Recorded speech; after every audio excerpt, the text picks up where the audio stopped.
Hi everyone. Before we start the video, we just want to say sorry that we haven't uploaded in a while. We just had scheduling conflicts. But luckily today, we're back and we have got a real treat for you. We're going to be reviewing Martin Scorsese's 20th film. He's a legendary director. He's got a lot of films. The Aviator. Um, yeah. And it came out in 2004. This film follows the life of billionaire and aviation tycoon Howard Hughes. How his life had a downward spiral in his early stages of his career, and how he later found success in big budget films like Hells Angels and his airline TWA. So let's talk about Scorsese's direction, which I enjoyed a lot. Yeah, he really does seem to be at his peak form in directing in this film. Every scene feels very meticulously crafted in general. Yeah, in the flame scene with the cinematographer amazing by Robert Richardson, who directed later. Once Upon a Time in Hollywood. No, he didn't direct it. He was a cinematographer. Yeah. Yeah, those scenes are really great because you can feel the intensity and like the shots like only serve to amplify that, so it just creates a very well crafted atmosphere. Anyways, let's transition talking about the cast. Really, everyone's great in general. I actually enjoyed Cate Blanchett because she had a really great gripping performance of Katharine Hepburn, who had 4 Oscars, and I think Cate Blanchett was. I don't see any other actress as Katharine Hepburn. Yeah, I agree. I think she can portray her at times as like a fragile figure, and then like kind of flip back to this figure of power who's like confident in herself. So I think she did a good job, like kind of finding the balance between these two different personas of Katharine Hepburn. Um, of course, we have to talk about DiCaprio, who's like just Yeah, he's DiCaprio played mesmerizing. So Yeah, Reivew was mesmerizing. His portrayal of Howard Hughes was very great. Like probably like always. I don't remember any movie which Howard or DiCaprio was in. So yeah.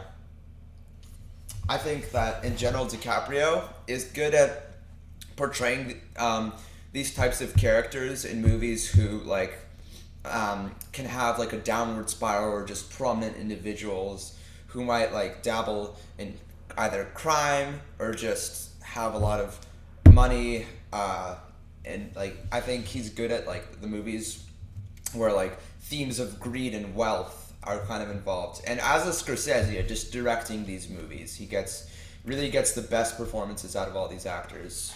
so let's talk about John C. Riley.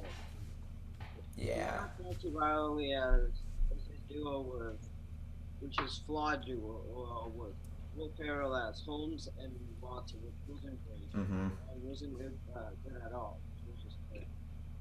And in this movie, he's not a comedic character at all. He's just the CEO who's trying to help Hughes get a Yeah. Just to clarify, he's the CEO of Hughes's business empire in general, like movies, his airline TWA. Yeah, he just is keen, and he plays like a composed character. He does it well. let's talk about Alec Baldwin. He plays himself, which I consider Pretty much. effective, Yeah. and plays as the CEO of Trans Am Airways One. Yep. Yeah. Even though he kind of does play himself, he still, in my opinion, stands out. And lastly, Alan Alda is pretty compelling in the movie as Senator Owen Brewster. He basically meets him in secret with Juan Tripp to because they want Howard Hughes to sell to TWA to Tripp. So Tripp is going to have like a sort of monopoly over the airline business.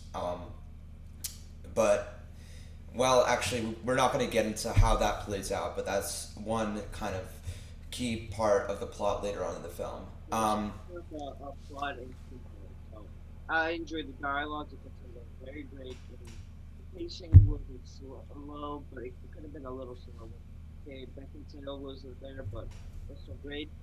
Yeah, I think it was slow there because like to show okay Beckinsale is showing this is sort of making a large impact on Howard Hughes. Either it's negative or positive. But Yeah, yeah, yeah. Just sometimes the scenes with Kate Beckinsale do drag a bit. That's all. Um, Overall, this film just does a good job telling Hughes's life story. Like, really, it's pretty hard to pinpoint big criticisms aside for potential historical inaccuracies, which we can't comment too much on.